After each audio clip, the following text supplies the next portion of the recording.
Assalamualaikum warahmatullahi wabarakatuh. Waalaikumsalam warahmatullahi wabarakatuh. Hamdan wa syukurillah, amma ba'du.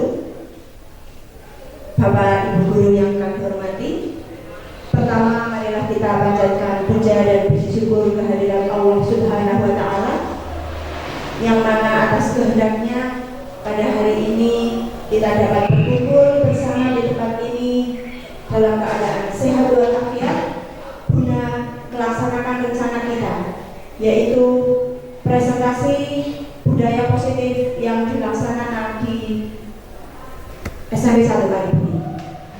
Sholawat dan salam semoga tetap tercurah pada junjungan kita Nabi Agung Muhammad Sallallahu Alaihi Wasallam yang kelak kita nantikan syafaatnya di yaumul akhir. Amin ya rabbal alamin. Yang kami hormati, saya ucapkan terima kasih yang sebesar-besarnya atas kesediaan Bapak Ibu untuk mendukung saya dalam melaksanakan tugas dalam rangka menyelesaikan pendidikan guru penggerak yang dilaksanakan sampai Desember nanti, jadi 6 bulan. Sehingga dengan dukungan Bapak Ibu semua, saya bisa menunaikan tugas sebagai calon guru penggerak. Sebelumnya Bapak Ibu, untuk membakar semangat kita, visi SMP 1 Kalibumi Beriman, berprestasi, berbudaya. Terima kasih. Ya. Kemudian kita langsung saja masuk ke materi yang akan saya sampaikan, yaitu budaya positif. Dengan kata budaya positif sudah jelas, ya. Yang akan saya sampaikan nanti adalah hal-hal yang berkaitan dengan hal yang baik untuk kita sendiri, untuk murid kita, maupun secara umum keluarga besar sekolah kita. Nah, apa saja yang merupakan budaya positif, kemudian bagaimana kita melaksanakannya, kemudian indikator apa saja yang nanti bisa kita tengarai sehingga terlihat apa yang sudah kita laksanakan sesuai dengan indikator kesuksesan, dan di situ sesuai dengan indikator bahwa segala sesuatu tersebut adalah merupakan budaya positif, dan hal ini pasti sudah Bapak Ibu laksanakan.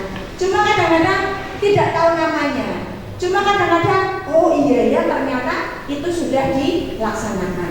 Kemudian lebih dari itu Bapak dan Ibu, untuk Bapak Ibu yang belum mendaftar sebagai guru penggerak, sangat bermanfaat jika panjenengan semua nanti ini kan sudah dibuka angkatan 8 dan angkatan 9. Monggo semuanya mendaftar ya, dengan kekuatan positif yang panjenengan punyai pasti bisa lolos seleksi, dan selanjutnya dengan mengikuti pendidikan guru penggerak pasti banyak sekali ilmu yang bisa panjenengan dapatkan untuk bekal panjenengan mengolah siswa di SMP 1 Kalibumi. Karena di sana materinya sangat bermanfaat, kemudian alur pembelajarannya sangat mudah. Artinya mudah diikuti, kemudian kita itu seperti tidak belajar, tapi juga sudah belajar banyak itu di sana. Sehingga saya sangat ingin menduplikasi alur pembelajaran yang diadakan di pendidikan guru penggerak untuk saya laksanakan di kelas, karena saya merasa pembelajaran di sana sangat bermakna dan saya sangat menikmati pembelajaran yang di sana. Jadi monggo nanti yang angkatan 89 silahkan panjenengan semuanya untuk mendaftar, terutama yang usianya di bawah 50 tahun. Oke. Nah, marilah Bapak Ibu kita awali presentasi ini dengan bacaan basmalah bersama-sama.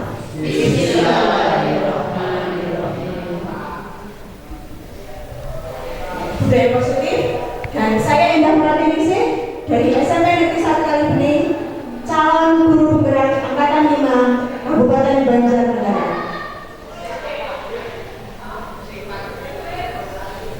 Seperti yang sudah saya sampaikan tadi, bahwa kegiatan ini adalah untuk melaksanakan tugas aksi nyata pendidikan guru penggerak angkatan 5 Kabupaten Banjarnegara.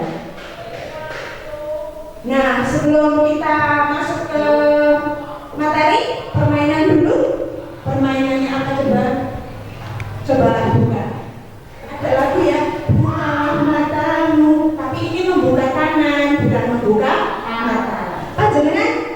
yang berpasangan. Nanti Pak Koko sama Pak Juli. Pak Ari nggak punya pasangan. Silakan. Masing-masing itu mengepalkan tangan. Berhadapan. Ya berhadapan boleh. Kemudian bayangkan yang ada dalam genggaman panjenengan adalah barang yang sangat berharga menurut panjenengan. Duit. Sudah nggak? Sudah dibayangkan deh. Nah sekarang yang sebelah barat itu mengepalkan tangan sekuat-kuatnya. Yang sebelah timur menggoda. Boleh dengan cara apapun. Ngitik-ngitik boleh. Kemudian membujuk boleh. Mau ngasih uang boleh. Silakan. Yang sebelah timur membujuk agar genggamannya dilepas. Coba silakan. Mulai dari sekarang. Bu Siti beri nama Bu Siti. Ayo coba. Silakan dibujuk sekuat tenaga biar mau dibuka genggamannya. Dikit-dikit boleh.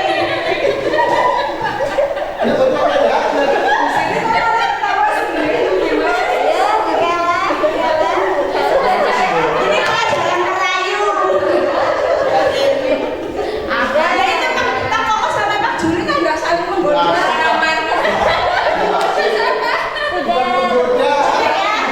Kan greget Bu. Nah sekarang gantian, ada yang mau membuka tangannya? Ketika dirayu ada yang membuka tangannya tadi? Ada. Nah, sekarang gantian coba. Yang sebelah barat merayu yang sebelah timur menggenggam erat. Coba, silakan. Coba.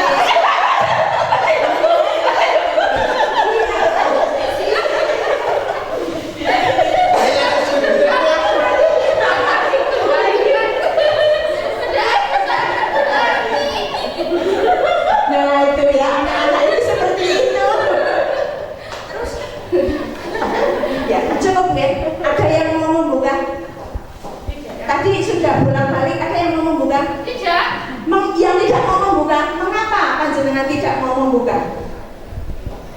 Karena orang berharganya nggak mau diberikan ke yang lain, data yang lain. Ya. Bagaimana Bu Ida? Karena orang berharganya nggak mau diperlihatkan kepada yang lain. Ya, yang lain mengapa tidak mau dibuka gitu? Padahal kan sudah diiming-imingi uang ya.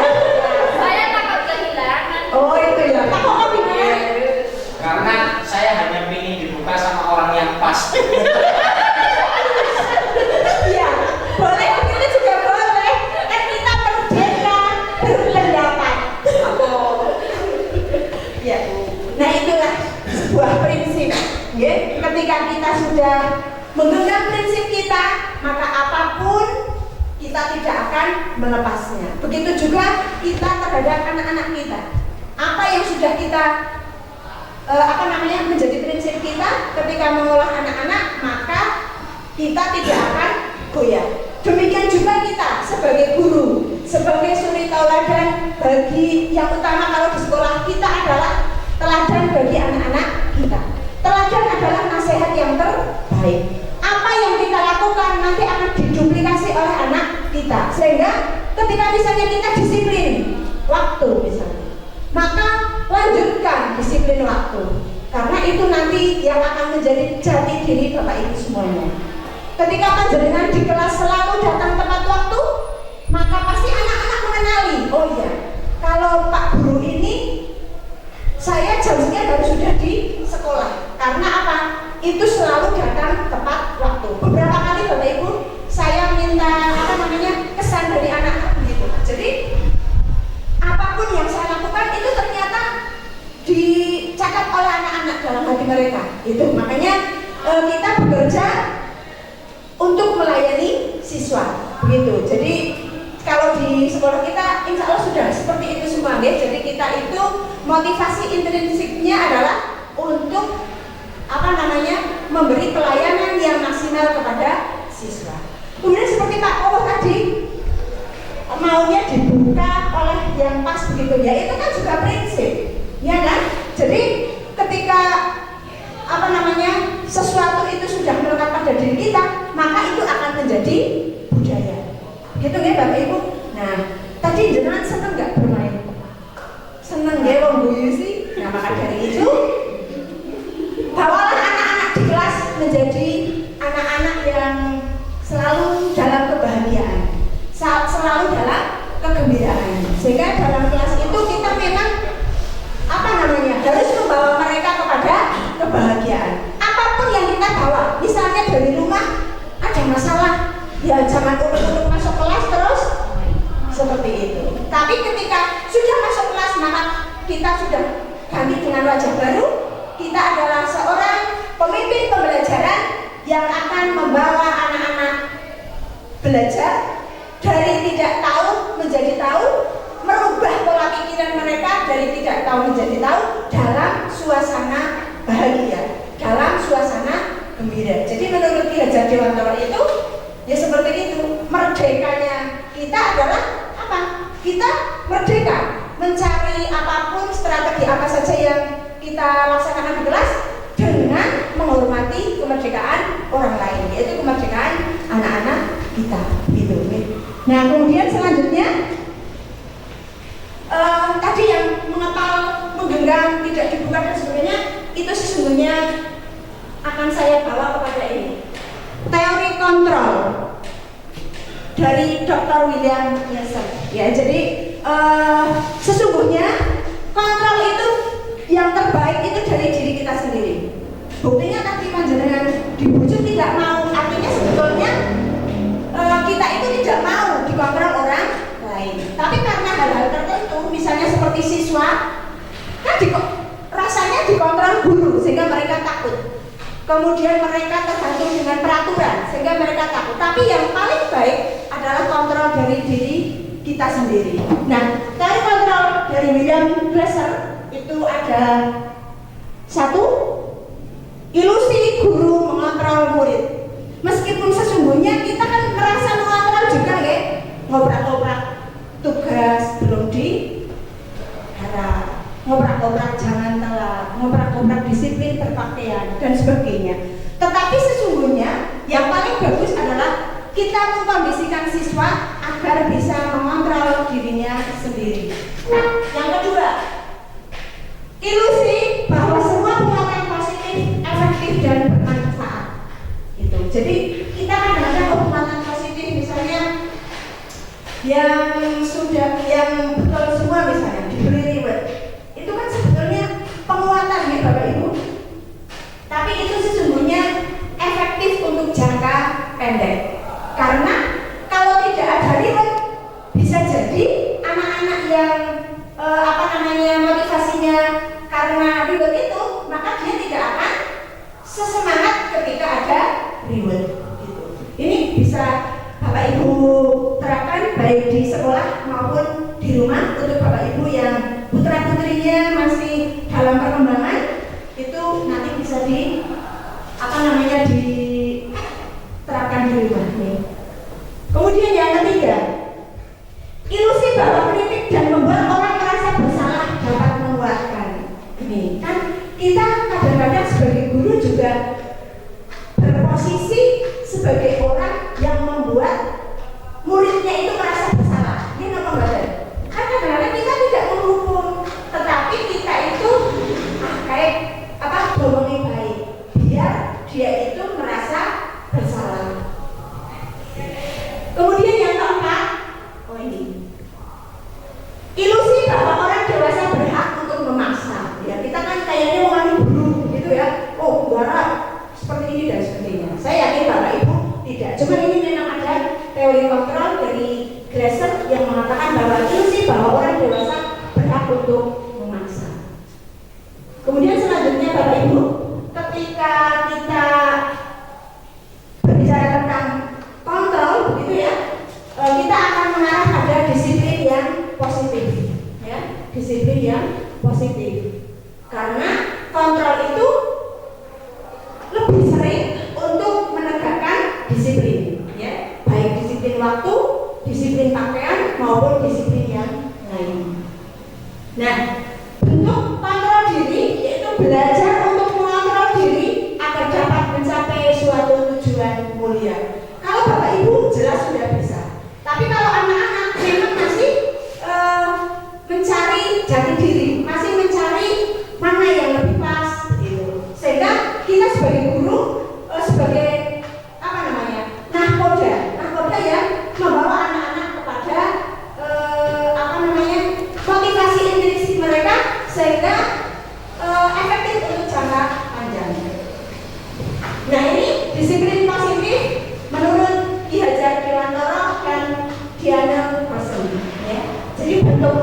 diri, yaitu belajar untuk mengontrol diri agar dapat mencapai suatu tujuan mulia.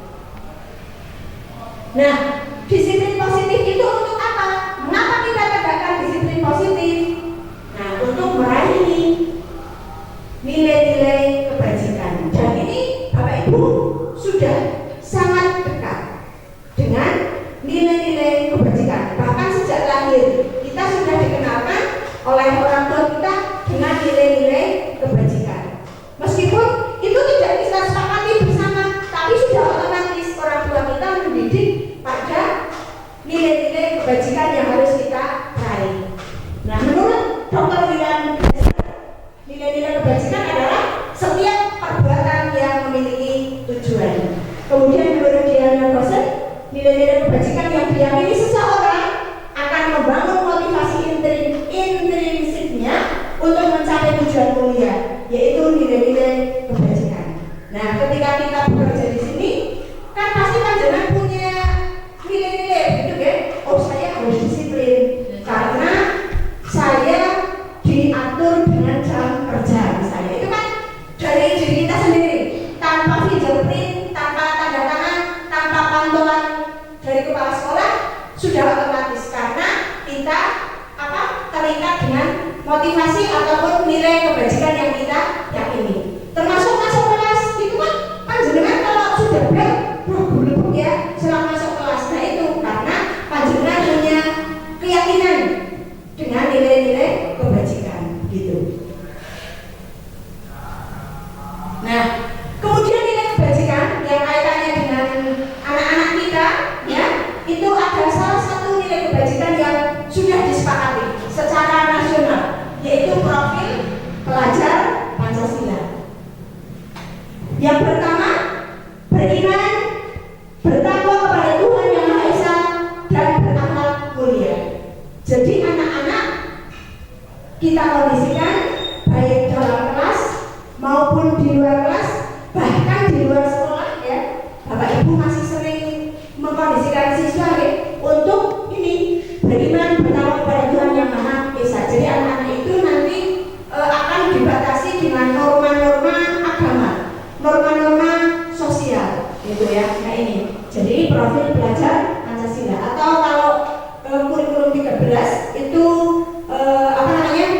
penilaian sikap spiritual.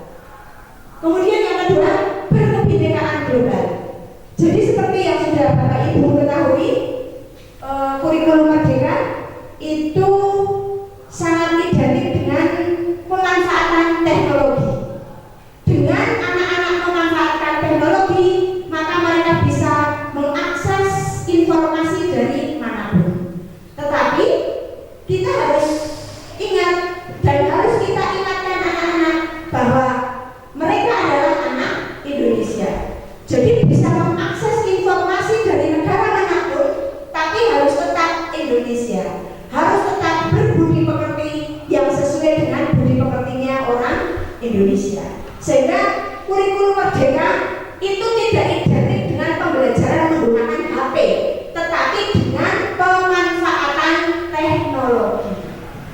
Teknologi itu kan bisa HP, bisa laptop, bisa televisi, bisa radio, bisa pakai yang lain yang berkaitan dengan kemajuan teknologi. Jadi kalau Bapak Ibu seandainya satu kelas punya laptop semua, disuruh bawa laptop semua, boleh.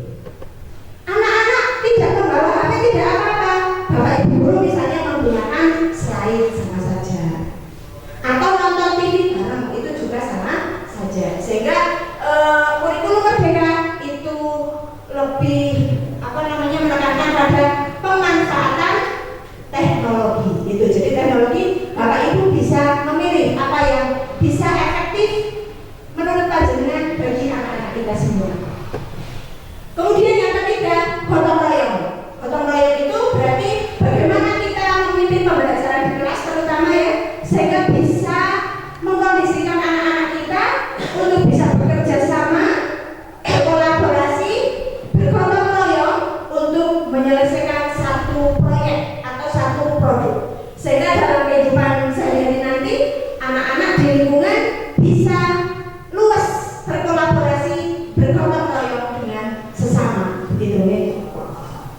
Kemudian yang keempat, mandiri. Nah ini, di samping kita mengkondisikan anak-anak untuk berkolaborasi, kita juga mengkondisikan anak-anak untuk mandiri. Jadi tidak apa-apa tergantung yang lain. Apa-apa itu mandiri, baik ketika mengerjakan tugas maupun hal yang lain. Ya, jadi Bapak Ibu mengkondisikan siswa agar mereka itu mandiri, tidak tergantung. Bapak Ibu juga di rumah bisa kan, maksudnya ke putra-putri panjenengan, yang penting itu kemandirian. Ya, jadi nanti di mana-mana tidak tergantung temannya. Kemudian yang kelima, bernalar kritis. Kita pompa rasa ingin tahunya sehingga mereka kritis, sehingga ketika anak-anak protes menyampaikan pendapat, biarkan saja Bapak Ibu, meskipun kadang-kadang pendapatnya aneh. Cuma kalau misalnya saru atau berlebihan, kita ingatkan dengan nilai kebajikan yang sudah diyakini di kelas tersebut, begitu. Tetapi itu kalau panjenengan perhatikan coba, kalau kelas 7 disuruh maju ya, atau disuruh berpendapat, itu kan ngaco ya, banyaknya ngaco. Boh pendapatnya salah, boh pendapatnya salah, pasti juga PD-nya ngaco ya. Tapi nanti kalau meningkat kelas 8 semakin sedikit yang ngaco. Kelas 9 semakin sedikit lagi. Mengapa demikian?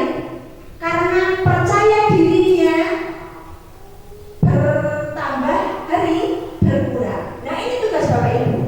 Ya, jadi kita mengkondisikan agar anak itu tetap percaya diri, sehingga ketika mereka berpendapat salah, biar saja. Tapi nanti kita konfirmasi, kita luruskan. Dengan begitu pasti anak-anak sudah tahu, oh ya tadi pendapat saya salah. Tapi Bapak Ibu tidak mematikan percaya diri mereka, atau apa-apa ujung-ujung digetak misalnya, itu nanti akan jangka panjang Bapak dan Ibu. Bukan saja mental anak itu, tapi itu pasti ke Bapak Ibu biasanya. Karena saya sering itu mensalut beberapa alumni itu bercerita begitu, oh saya dulu digetak dan sebagainya. Maka dari itu kita mulai hari ini kita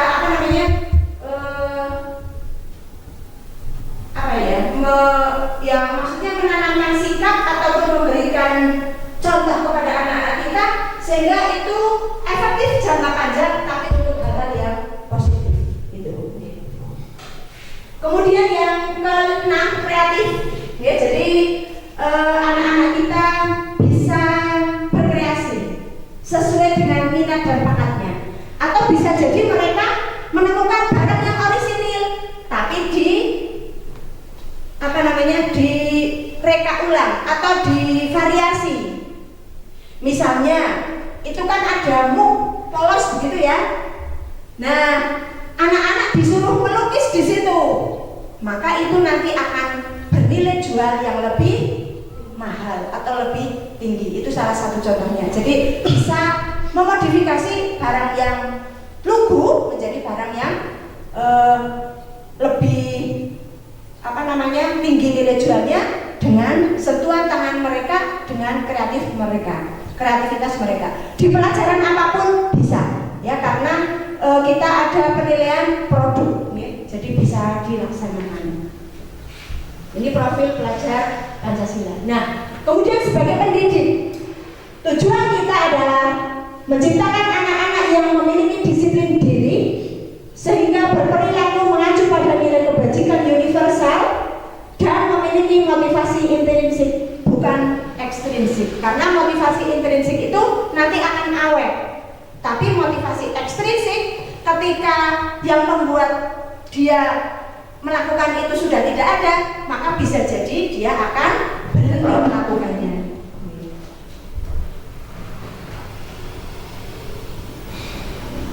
Nah, ini budaya positif yang sudah saya dan panjenengan laksanakan di kelas.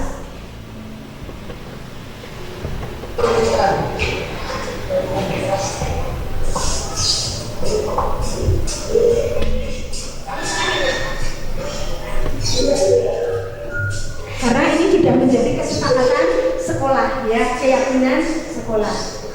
Dengan disiplin sudah datang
Kemudian berdoa sebelum melakukan sesuatu.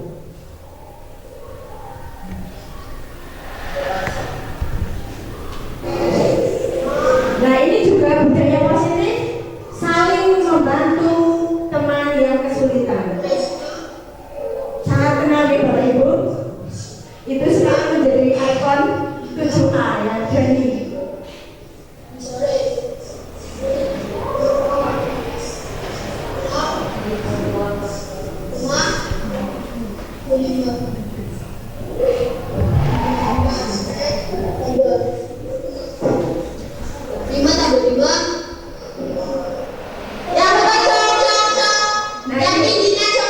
Untuk menumbuhkan percaya diri.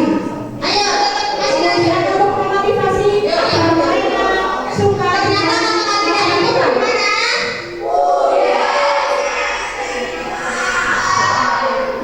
Nah, itu refleksi yang selalu saya laksanakan di kelas setelah selesai pembelajaran.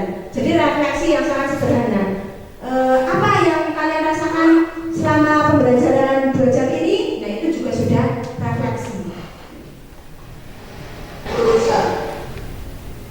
Nah, yang selanjutnya adalah motivasi perilaku. Jadi siapapun yang berperilaku pasti ada motivasinya. Oke. Ya, ini ada motivasi perilaku manusia dari Diana Gosen. Yang pertama, untuk menghindari ketidaknyamanan atau hukuman. Itu sering terjadi pada kita maupun anak-anak kita. Mereka melakukan suatu perilaku karena agar terhindar dari ketidaknyamanan atau terhindar dari hukuman. Oh, nanti saya kalau telat disuruh bersih-bersih misalnya. Atau kalau saya tidak mengerjakan PR, nanti disuruh mengerjakan atau menulis saya berjanji dan sebagainya. Ada yang pernah begitu? Pernah di seperti itu kan? Ada nggak? Ya di sini tidak ada. Tapi kita pernah menemui ya, ada bapak ibu guru yang seperti itu. Tapi bukan di SMP 1 kali budi. Itu kan ada nggak? Jadi anak-anak itu mengerjakan karena takut dihukum misalnya. Atau kita sendiri juga ya, mungkin kita melakukan sesuatu untuk menghindari ketidaknyamanan atau hukuman. Yang kedua, untuk mendapatkan imbalan atau penghargaan dari orang lain. Ya tadi seperti oh saya rajin biar nanti dapat reward misalnya. Atau saya melakukan ini biar dapat. Atau kalau itu orang yang ikut jalan sehat nanti biar dapat progres. Itu kan juga melakukan sesuatu agar mendapat imbalan atau penghargaan dari orang lain. Yang ketiga, untuk menjadi orang yang mereka inginkan dan menghargai diri sendiri dengan nilai-nilai yang mereka percaya. Nah, ini yang harus kita kondisikan terhadap anak-anak kita.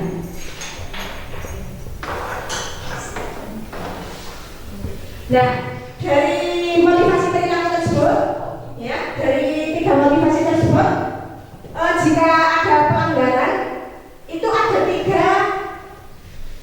perlakuan. Ya, di sini ada hukuman, ada konsekuensi, ada restitusi. Kalau Bu Rin sebagai guru BK pasti sudah sering melaksanakan dan Bu Rin pasti sudah sangat paham mana perlakuan yang terbaik sebagai guru kepada siswa yang akan berefek baik positif dalam jangka panjang. Jadi ini ada hukuman, konsekuensi, restitusi. Dan nanti apa yang membedakan itu semua? Yang pertama hukuman. Tidak terencana atau tiba-tiba. Ada anak terlambat misalnya, ujung-ujung disuruh push up, itu kan hukuman fisik. Atau bocah telat baik, itu juga hukuman, tetapi dengan kata-kata. Tapi kita kadang-kadang nggak sadar, Ibu. Kadang-kadang telat baik, kok ke sini kalian nggak bisa, kan seperti itu. Kemudian anak atau murid tidak tahu apa yang akan terjadi dan tidak dilibatkan, sehingga hukuman itu satu arah dari penghukum pada yang dihukum. Kalau dalam konteks kita ya dari guru kepada siswa. Jadi guru langsung memberi hukuman. Kemudian yang keempat, tanpa kesepakatan sebelumnya, jelas karena tidak terencana atau tiba-tiba, berupa fisik atau psikis.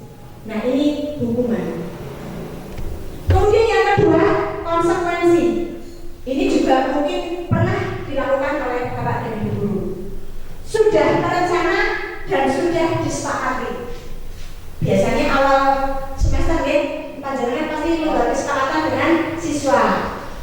Itu kalau telat 3 kali misalnya, maka bagaimana? Kalau tidak mengerjakan PR misalnya,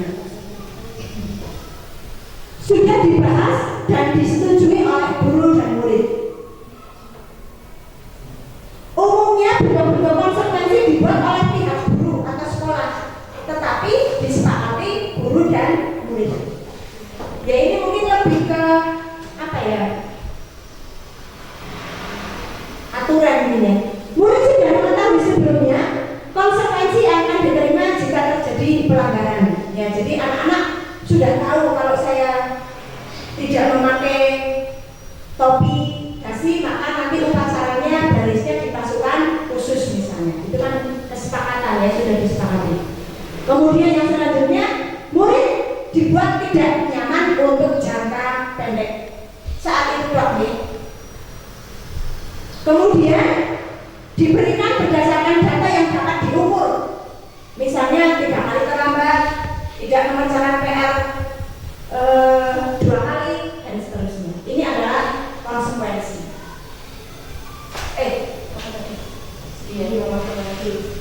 Oh iya, ini guru memonitor murid, jelas karena itu kesepakatan bersama, maka pasti guru selalu memonitor karena kita selalu ingin mengkondisikan murid dalam kondisi disiplin positif.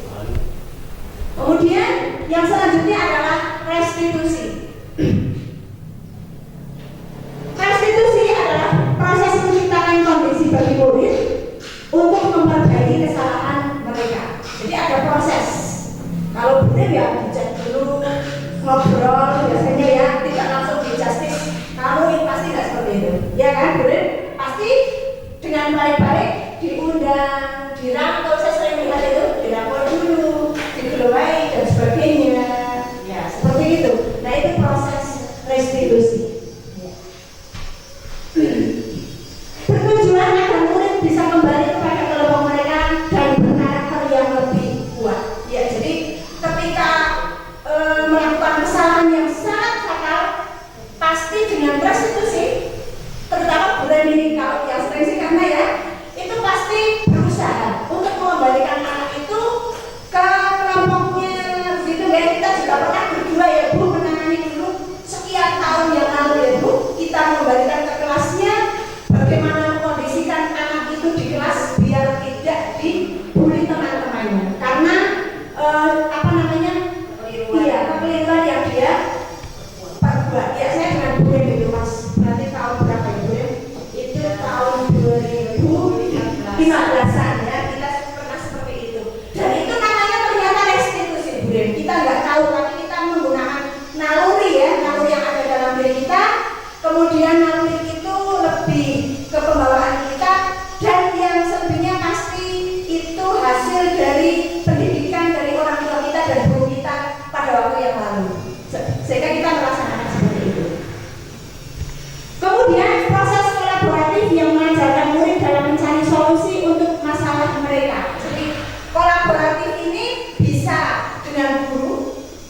membisikkan siswa agar punya impian.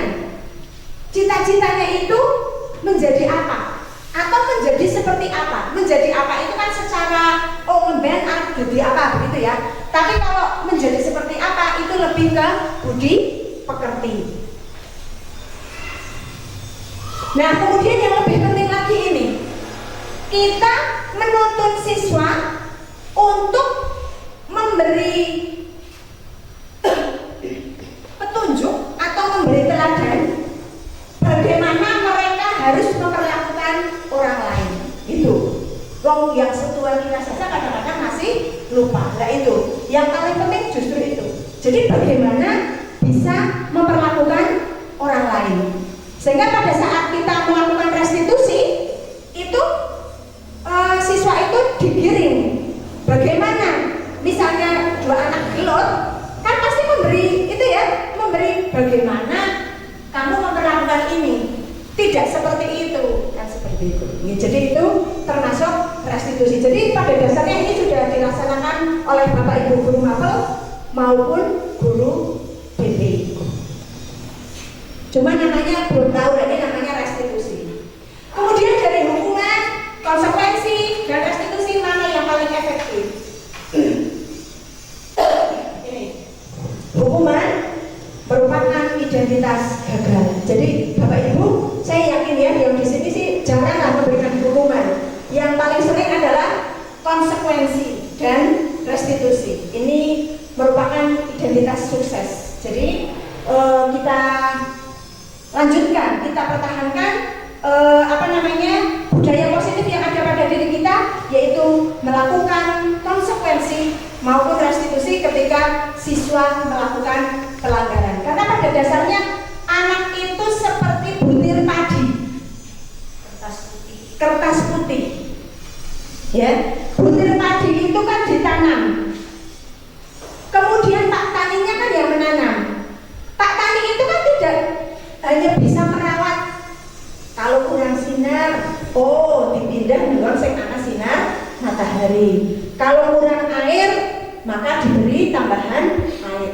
Tapi tidak bisa tumbuhnya harus nandur pari, tumbuhnya jagung, ya nggak bisa. Kita itu layaknya seperti seorang petani. Kalau Buren tadi mengatakan anak itu seperti kertas kosong, betul. Karena anak itu seperti kertas kosong yang sudah ada tulisan yang belum jelas, masih samar. Di situ ada tulisan negatif, ada tulisan positif.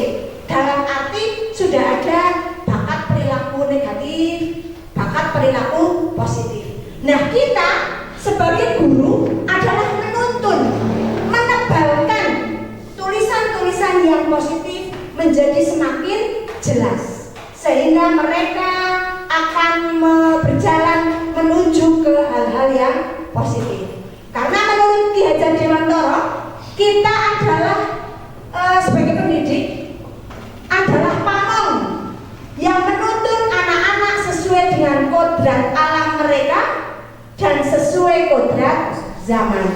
Ya itu. Jadi kita menuntun ya. Nah, berkaitan dengan tadi hukuman dan sebagainya, maka untuk menumbuhkan motivasi intrinsik, maka kita bentuk keyakinan. Yang paling dekat dengan kita sebagai pemimpin pembelajaran adalah keyakinan kelas. Yang selanjutnya bisa kita jadikan menjadi keyakinan sekolah. Tapi di skup kecil dulu Bapak Ibu, dan saya memang mulainya dari skup kecil, yaitu keyakinan kelas. Apa itu keyakinan kelas? Nah, mengapa keyakinan kelas? Bukan peraturan kelas. Karena kalau peraturan kelas itu cenderung memompa anak untuk bermotivasi ekstrinsik, karena punya anggapan, kalau tidak mengikuti peraturan itu maka saya akan dikenakan sanksi, seperti itu. Tetapi ketika menjadi keyakinan kelas, itu kan sesuatu yang sudah diyakini, sehingga tanpa dipantau, tanpa diobrak-obrak, dia akan dengan sendirinya melakukan hal tersebut, karena itu merupakan keyakinan yang sudah terpatri dalam hati mereka, dan itu akan efektif dalam jangka panjang. Nah ini Bapak Ibu, aksi saya di kelas dalam pembentukan keyakinan kelas. Nggak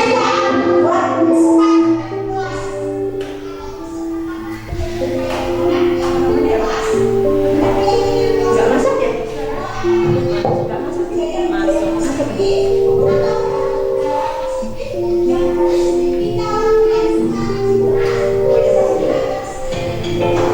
Ini sederhana saja yang saya jelaskan dengan Bapak Ibu, tanpa modal, dengan menunjukkan jari untuk menyampaikan pendapat. Itu juga untuk melatih keberanian menyampaikan pendapat. Bahkan jari itu juga menyampaikan pendapat. Kemudian saya tulis di depan.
Kemudian dari 20 pendapat ini saya rangkum itu ya, ternyata mendapatkan 5. Oh ini syarat pembentukan keyakinan kelas dulu.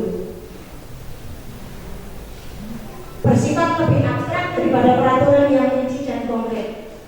Kemudian berupa pernyataan-pernyataan universal. Senantiasa dibuat dalam bentuk positif. Jadi seperti Bapak Ibu ke putra putri ya, kalau misalnya anak mainan HP terus itu, kalau Bapak Ibu cara menegurnya jangan mainan HP terus, maka yang terpatri dalam telinga anak itu HP-nya, itunya, bukan jangannya tapi HP-nya. Seperti kalau kita jangan tengok kanan, pasti kita kalau tengok kanan, ya kan? Tapi ketika yang pemerintah tengoklah kiri, maka kita pasti akan menengok kiri dan tidak akan menengok kanan. Itu, jadi itu sebuah pendidikan untuk anak kita yang nanti bisa bernilai positif gitu. Jadi Bapak Ibu mengurangi kata jangan, baik untuk terutama untuk putra putri panjenengan di rumah ya, maupun di sekolah. Jangan lari, nanti anak-anak kalau pikirnya disuruh lari. Nah sebaiknya kita ngomongnya jalan saja, pasti dia akan berjalan gitu. Jangan keras-keras, pasti dia akan ngomongnya keras. Ngomongnya yang pelan-pelan, pasti nanti akan pelan-pelan gitu. Kemudian tidak terlalu banyak sehingga mudah diingat. Kalau tadi 20 dipasang semua ya akhirnya tidak dilaksanakan. Loh apa sih si Jilo itu tekan ngomong. Dan ini harus tidak terlalu banyak. Sebaiknya sesuatu yang dapat diterapkan dalam lingkungan masing-masing. Jadi mungkin 7A dengan 7B berbeda. Itu keyakinan kelas sesuai dengan panjenengan. Karena di kelas pemimpin pembelajarannya kita berarti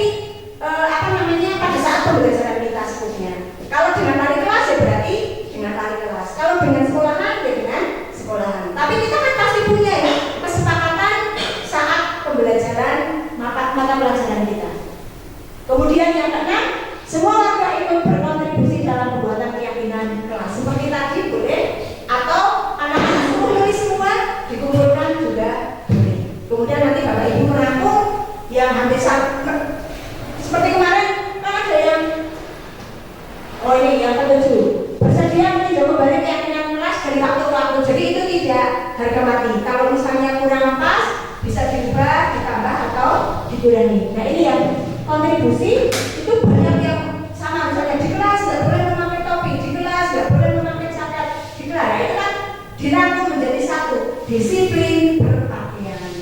Berarti kan berpakaiannya yang sesuai dengan aturan sekolah. Nah ini dari 20 keyakinan kelas dari anak-anak, saya rangkum menjadi 5. Yang pertama, datang tepat waktu, terutama pada saat pelajaran saya. Kemudian disiplin berpakaian.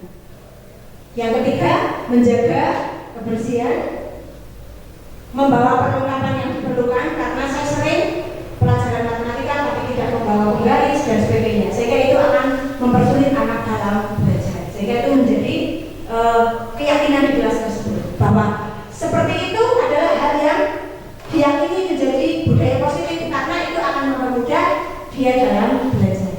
Kemudian yang kelima, tidak saling mengganggu.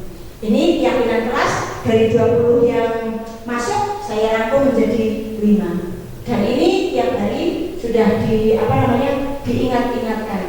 Nah, sehingga nilai-nilai kebajikan universal yang disepakati secara tersurat dan tersirat, itulah keyakinan kelas. Karena semua kelas berkontribusi untuk membuatnya orang gitu. Sehingga di sini sudah disepakati bersama di kelas tersebut. Itu cukup kecil latihan ya. Nanti bukan besoknya jadi menjadi pejabat atau yang pemangku kebijakan. Anak-anak sudah terbiasa dengan hal seperti itu. Nah, kemudian terkait dengan keyakinan kelas, dengan motivasi perilaku, di sini ada kebutuhan dasar yang dimiliki oleh semua manusia, bukan anak-anak saja, tetapi manusia. Tapi karena kita guru mengolah siswa, maka di sini yang paling utama adalah kebutuhan dasar yang dimiliki siswa. Sehingga ketika kita mengolah siswa, memperlakukan siswa, kita sudah tahu kebutuhan dasar mereka. Ini kebutuhan dasar saya ambil dari ini disajikan dari berbagai sumber. Kemudian saya ambil dari modul 1.4 pendidikan guru penggerak angkatan 5 Kabupaten Banjarnegara. Nah ini kebutuhan dasar manusia. Yang pertama, bertahan hidup. Yang kedua, kasih sayang dan rasa diterima. Yang ketiga, kesenangan. Yang keempat, kebebasan. Yang kelima, penguasaan. Bertahan hidup jelas ya, kebutuhan dasar kita untuk bertahan hidup. Kalau anak-anak ya kan, kalau di sekolahan ya tidak ada yang relevan ya. Kalau kita jelas, kita kesini juga dalam rangka bertahan hidup, jelas itu. Kemudian kasih sayang dan rasa diterima. Sehingga maksudnya implementasinya begini Bapak Ibu. Ketika di kelas kita menemui anak-anak yang suka rame atau mengganggu temannya atau tidak mengerjakan PR selalu, maksudnya ya, kalau 1 kali atau 2 kali mungkin lupa, tapi kalau berkali-kali tidak mengerjakan PR, itu kenapa? Apakah dia butuh kesenangan gitu, kebebasan gitu, bebas orang garang misalnya ya.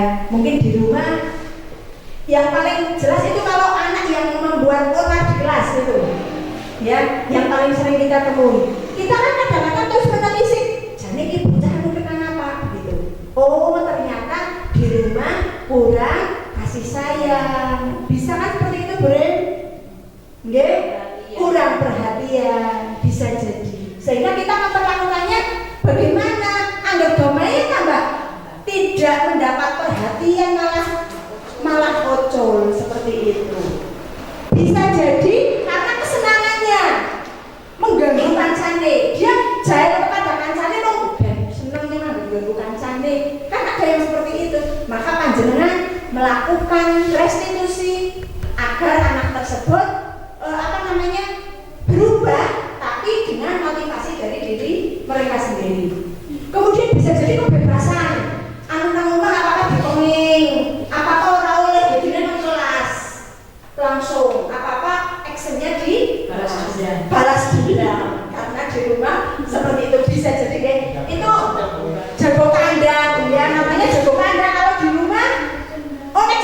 di rumah itu ya, kalau di rumah menang di sekolahan dia, tapi di rumah begitu, itu jago kandang namanya. Kemudian penguasaan, ingin menguasai komunitasnya, jadi bikin onar itu karena dia merasa pengen sekelas itu dia kuasai, begitu. Jadi itu mungkin kebutuhannya, tapi kan kita harus meluruskan sesuai dengan jalur yang benar, begitu. Nah ini kebutuhan dasar. Jadi Bapak Ibu harus mengenali anak-anak itu masalahnya karena kebutuhan dasar apa, sehingga kita ketika mengolah membantu memperbaiki perilakunya itu sesuai dengan ya seperti tadi orang benar bocah kurang kasih sayang, iya malah hanya cuma domei sisanya, malah dia bingung di rumah domei, di sekolah minggat saudara. Ada ya, kita pernah aja ya, sidangnya malah lagi. Nah ini Bapak Ibu guru harus Bapak Ibu guru harus mengambil posisi yang terbaik. Posisi kontrol itu ada 5. Nanti Bapak Ibu saya posisinya apa ya? Gitu. Setelah melihat kebutuhan siswa, kebutuhan murid, kita lihat posisi kontrol. Ya, posisi kontrol. Gitu. Apa saja Bapak Ibu? Penghukum, pembuat merasa bersalah, teman, pemantau, manajer. Yang paling baik yang mana?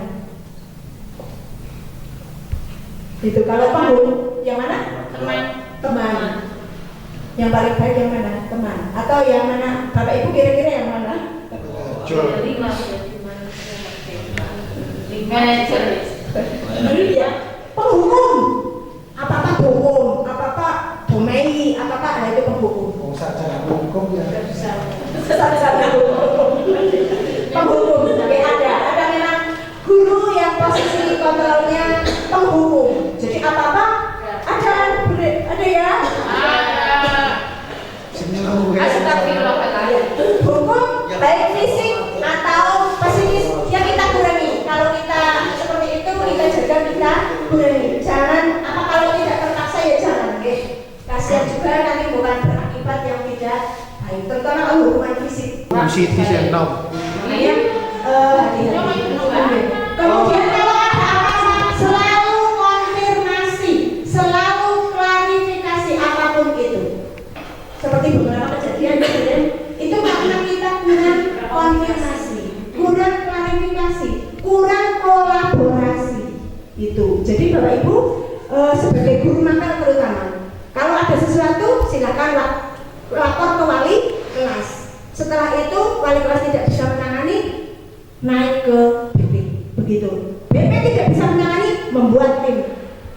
Tim tidak bisa menangani, maka kita kolaborasi dengan pihak lain atau instansi lain yang lebih berwenang ataupun yang lebih paham itu. Jadi kita tidak salah langkah sehingga nanti akan merugikan siswa atau bisa jadi malah merugikan diri kita sendiri. Seperti kejadian itu kan akhirnya merugikan guru tersebut. Jadi itu harus klarifikasi, konfirmasi, keterbukaan yang paling penting. Kemudian membuat merasa bersalah ini kan jani halus. Berkata lembut yang membuat orang lain tidak nyaman itu kan halus jani. Itu, tapi itu ternyata pembuat merasa bersalah. Ya sudah lumayan daripada penghukum itu. Kemudian teman tidak menyakiti tetapi tetap mengontrol. Nah mengontrol itu sebetulnya yang masih kurang pas begitu ya. Harusnya bukan mengontrol, tapi bagaimana mengkondisikan anak itu bisa mengontrol dirinya sendiri. Kemudian pemantau, mengawasi, lah itu ya mengawasi terus kan akhirnya. Iya, motivasinya motivasi ekstrinsik. Kemudian manajer, mengkondisikan murid menjadi manusia yang merdeka, mandiri, bertanggung jawab, dan dapat menjadi manajer diri sendiri. Nah, sebaik-baik posisi adalah sebagai manajer itu. Dan saya yakin Bapak Ibu juga paling sering berposisi sebagai manajer, paling sering. Ini kan sih saat ini manajer, besok pemantau, besok teman, dan seterusnya. Yang paling sering pasti manajer. Tapi kan pernah menjadi teman, pernah membuat merasa bersalah begitu. Nah, Di sini mengkondisikan murid menjadi manusia yang merdeka. Merdeka itu bagaimana Bapak Ibu? Hiduplah merdeka dengan menghormati kemerdekaan orang lain. Ya merdeka memang harus merdeka, tapi dengan menghormati kemerdekaan orang lain. Kemudian mandiri, anak-anak dikondisikan menjadi anak yang mandiri. Jadi kalau cah belot atau keroyokan itu kan jangan itu orang mandiri. Wani nganukai tapi keroyokan itu kan artinya tidak mandiri. Bertanggung jawab baik secara akademis maupun non akademis. Kemudian dapat menjadi manajer diri sendiri. Nah ini yang paling penting, menjadi manajer bagi dirinya sendiri. Mau diterapkan ke Bapak Ibu di rumah terutama begitu. Jadi anak-anak kita dikondisikan menjadi manajer dirinya sendiri. Panjenengan memberikan ruang yang luas, waktu yang luas, tapi dicul dase cekeli bundute, sehingga mereka tidak akan salah arah, salah langkah. Tapi yang dipokok kabeh pasti anak itu akan bedal seperti itu. Ini posisi kontrol. Nah, kemudian dalam menangani siswa atau mengelola siswa, kita tadi yang terbaik itu, yang identitas sukses itu kan konsekuensi dengan restitusi. Nah, restitusi itu yang seperti apa? Ini sudah sering dilaksanakan oleh Bapak dan Ibu.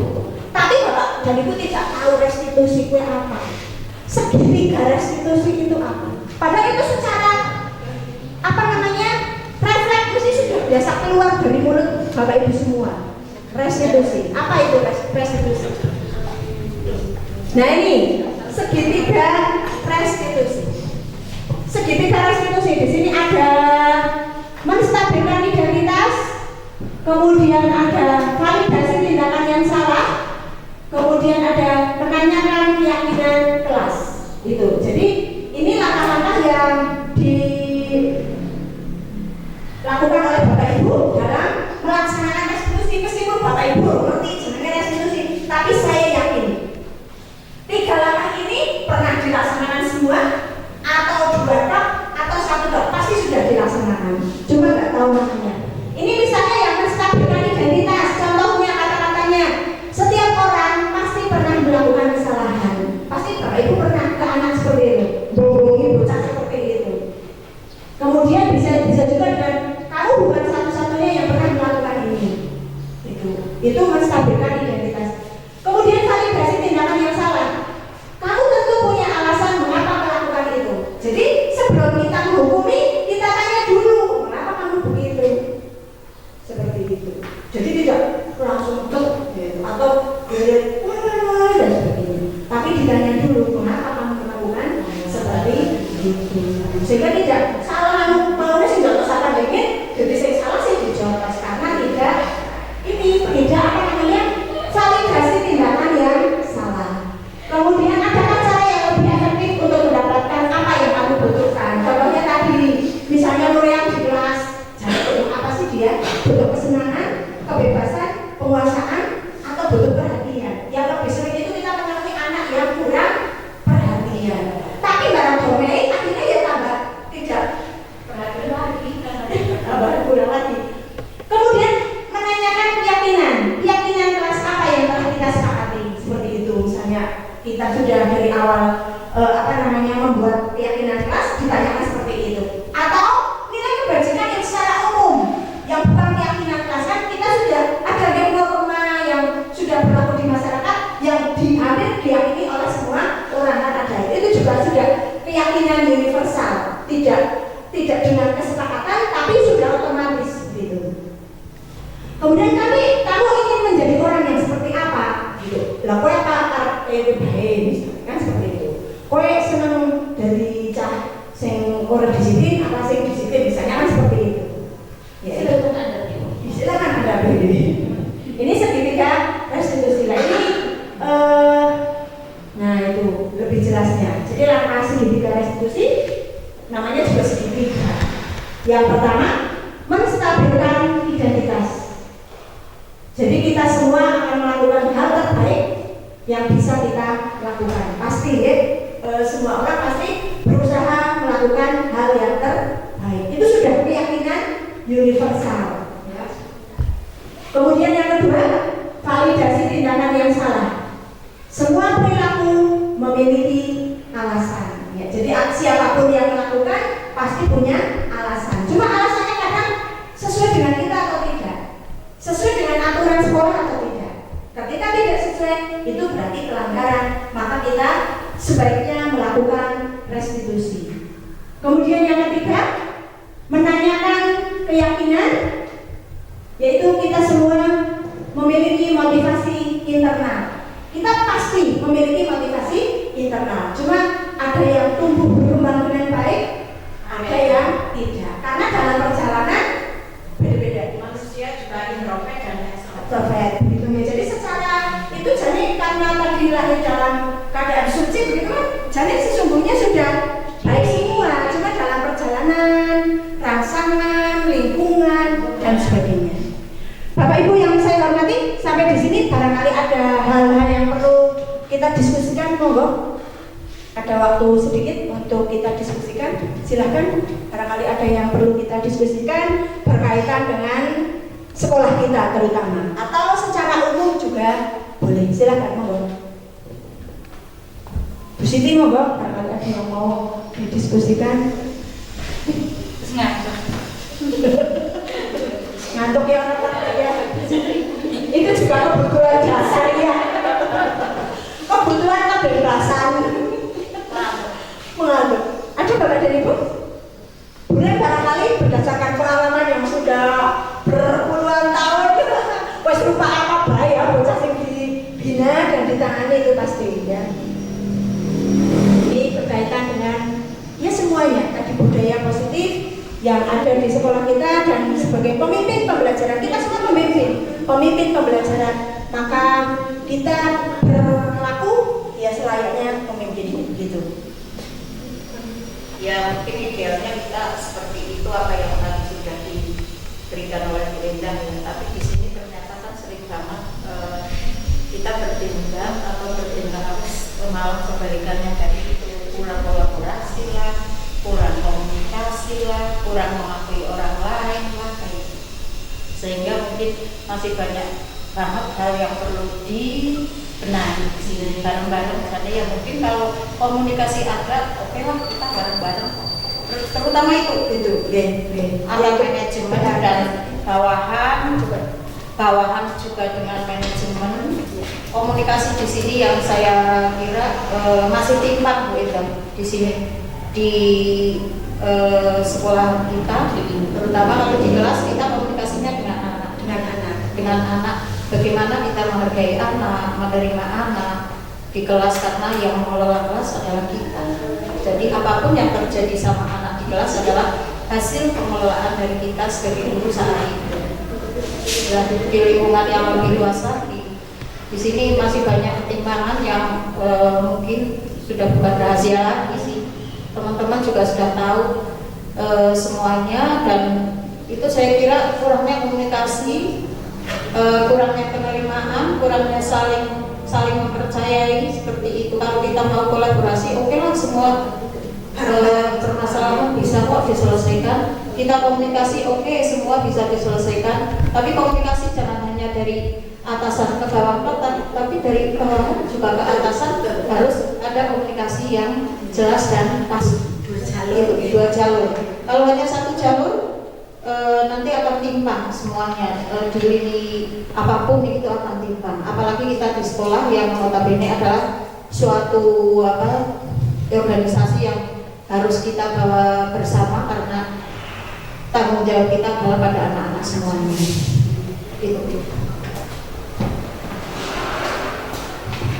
Terima kasih Bu Dem atas masukannya. Itu ya memang seperti yang dikatakan Bu Dem, anak-anak kita adalah hasil karya kita, tidak bisa dipungkiri. Kalau kita mengajar rata-ratanya 4, itulah hasil karya kita. Kalau kita mengajar anak-anak nilainya 10, itulah hasil karya kita. Kalau ada anak-anak yang kecanduan narkoba, itulah hasil karya kita. Apakah hasil karya kita terus kita marahi menggunakan narkoba? Tidak. Karena keterbatasan kita dalam memantau, karena lemahnya kita dalam memberikan sosialisasi tentang hal tersebut? Terlambat bisa jadi. Kalau ada anak kita yang berkelahi misalnya, itu juga hasil karya kita. Kita tidak bisa menyalahkan guru lain atau apalagi menyalahkan anak itu, karena sesungguhnya lah itu tugas kita mengolah anak. Sehingga Bapak Ibu, kita tidak bisa berjalan sendiri-sendiri. Kita semua ber-38 dalam satu kapal SMP 1 Kalibuni.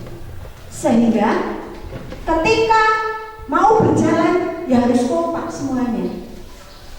Nah sekarang misalnya satu kapal siji-sijian mlaku ngalor, padahal semua mau berangkat ke ngidul semua, yang tidak akan pernah kapalnya oleng. Atau ada yang di situ disuruh dia malah obat baik, ya akhirnya nanti bisa oleng juga. Apalagi sampai membocori kapal, nah itu lebih fatal. Sehingga itu memang tugas kita semua, karena kolaborasi itu sangat penting. Kekuatan positif yang kita bangun itu yang akan menangkis hambatan-hambatan yang ada di sekolah kita menuju satu visi, berprestasi, beriman, dan berbudaya. Itu visi kita. Sehingga betul kata Bu Ren, memang harus ada kolaborasi, kemudian ada komunikasi yang jelas, tidak hanya dari atas ke bawah saja, tapi dari bawah ke atas. Harus ada yang menampung aspirasi dari bawah ke atas.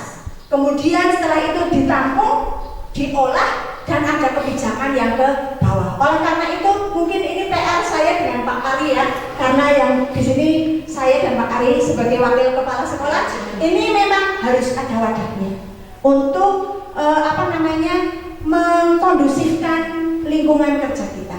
Berarti kan ada ketidaknyamanan dengan yang tadi disampaikan oleh Bu Rin seperti itu. Sehingga agar lingkungan kerja kita kondusif, berarti kita memang harus mengkondisikan dengan strategi yang terbaik sehingga sekolah kita akan kondusif, saling terbuka, saling menerima, kemudian saling menghormati, saling memahami, terutama bisa berkolaborasi dengan baik, kolaborasi yang positif.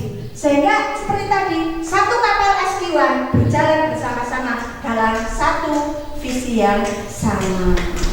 Gitu nggih. Setuju Bapak Ibu? Visi SMP 1 Kalibuni beriman, berprestasi, berbudaya. Terima kasih. Berarti sesungguhnya perlu nggih Bapak Ibu ada acara sambung rasa. Nggih? Berarti bisa nggih Bu Rin begitu nggih? Iya. Iya. Saya juga Begitu nggih? akan mengadakan sambung rasa dengan anak-anak. Anak, ya betul. Nanti Bu Ren sambung rasa dengan siswa. Kan siswa pasti punya pendapat, punya, saya inginnya diajarkan seperti ini. Kalau Bu Guru itu begitu-begitu. Saya yakin pasti loh. Malah itu lebih landep loh daripada. Nah kemudian kita juga mungkin perlu sambung rasa Bapak Ibu Guru, sehingga kita menjadi satu kesatuan yang utuh. Karena apa? Yang menyatukan kita itu adalah visi yang sama. Iya atau tidak? Iya. Kemudian niat di hati yang sama, begitu ya, ketulusan kita yang menyatukan kita, begitu. Bawa anak 702. Iya betul, 700 berapa benar? Iya, jadi kita memang harus satu kapal yang aman, nyaman, karena membawa 700 kapal kecil-kecil. Kelas itu sih jadi kapal kecil-kecil. Begitu kan? Ada lagi yang akan disampaikan dari Bapak Ibu? Monggo. Cukup ya? Nggih. Kemudian ini restitusi yang pernah saya laksanakan di kelas. Ya, ini sedikit lagi.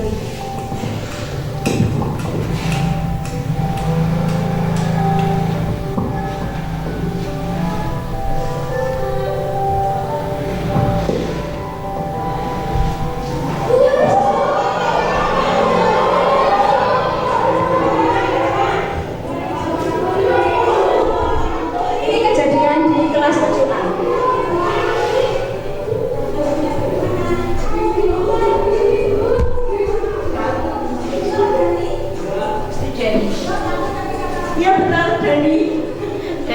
modelnya. Iya, jadi modelnya. Dan itu memang Dani yang melakukan.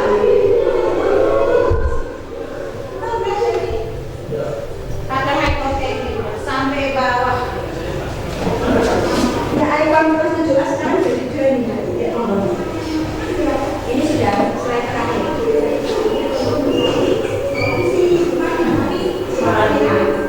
Nah itu validasi menstabilkan identitas.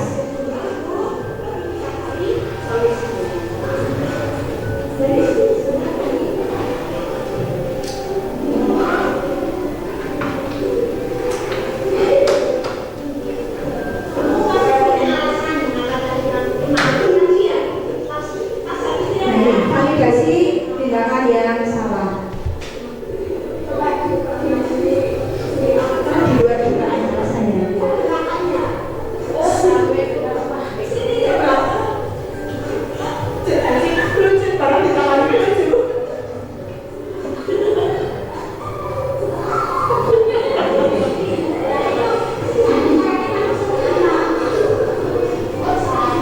Cantur Bapak Ibu, ternyata cantur.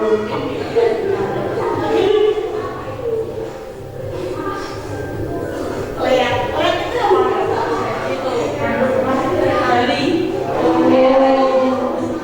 Lihat, biru lihat ternyata ya.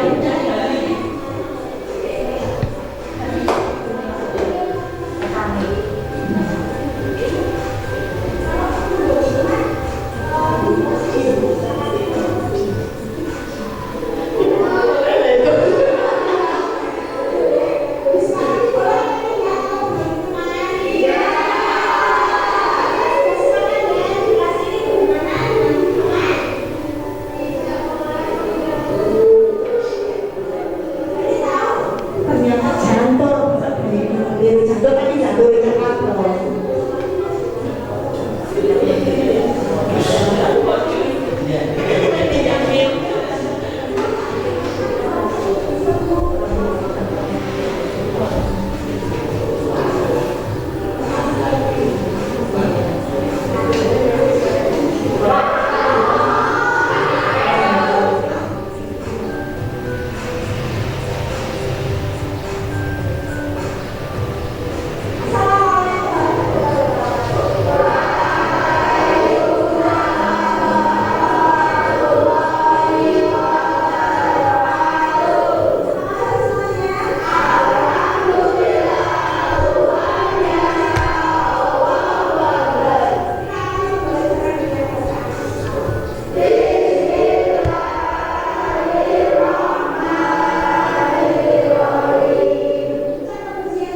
Ini juga budaya positif yang sudah disepakati di kelas.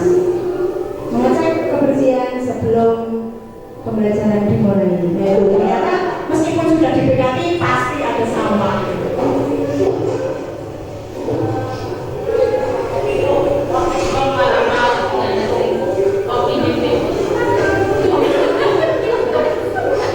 Kalau suka kopi sisir, Biasa kapan di sih? sini kan ada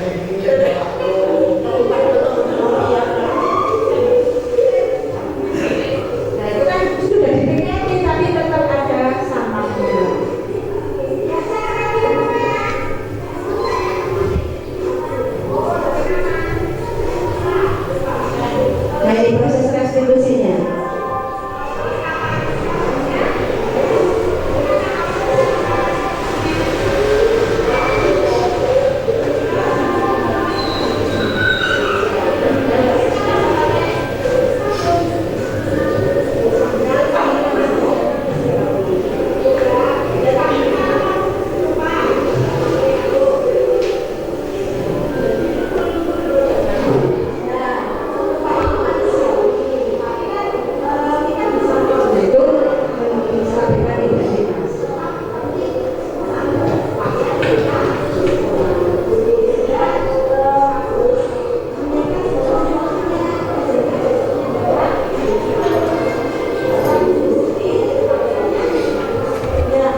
pinter-pinterlah kita mengolah mereka sehingga mereka tidak akan menemui kegagalan.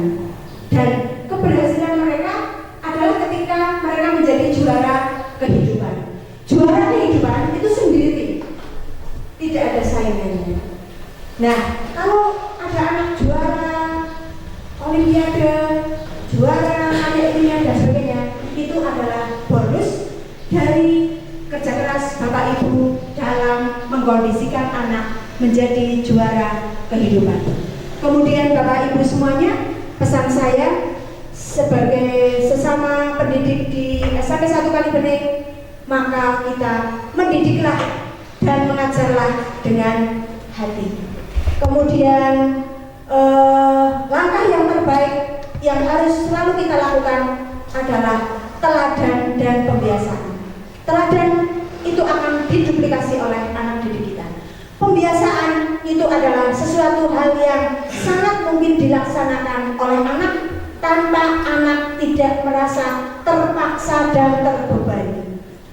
Demikian juga untuk putra-putri Bapak Ibu juga monggo sudah pasti panjenengan membimbing dan mengasuh mereka dengan hati. Oleh karena itu di sekolah juga, karena sekolah adalah rumah kedua kita.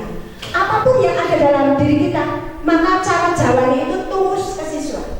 Ketika kita masuk kelas bahagia, maka anak selama kita dampingi selama 2 jam pelajaran, mereka akan bahagia. Itu panjenengan kita nih monggo. Saya sudah berkali-kali ketika saya ke kelas membawa unek-unek di dada, maka anak-anak itu akan sulit diatur, akan begini.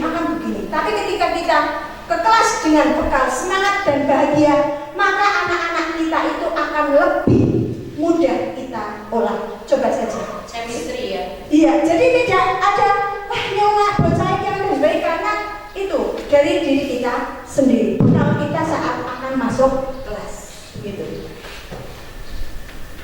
Ya, terima kasih Bapak Ibu semua. Sampai jumpa di kesempatan yang lain. Kurang lebihnya saya mohon maaf yang sebesar-besarnya. Terima kasih atas dukungan panjenengan. Mohon doanya semoga saya bisa melaksanakan, menyelesaikan pendidikan guru penggerak ini sampai bulan Desember nanti dengan tertib, disiplin, mengikuti kegiatan-kegiatannya, kemudian mengerjakan tugas-tugasnya sehingga dapat lulus dengan nilai yang baik dan maksimal. Sekali lagi terima kasih. Mudah-mudahan Bapak Ibu senantiasa bahagia, berkah dunia dan akhirat. Amin ya rabbal alamin. Billahi taufiq wal hidayah. Wassalamualaikum warahmatullahi wabarakatuh.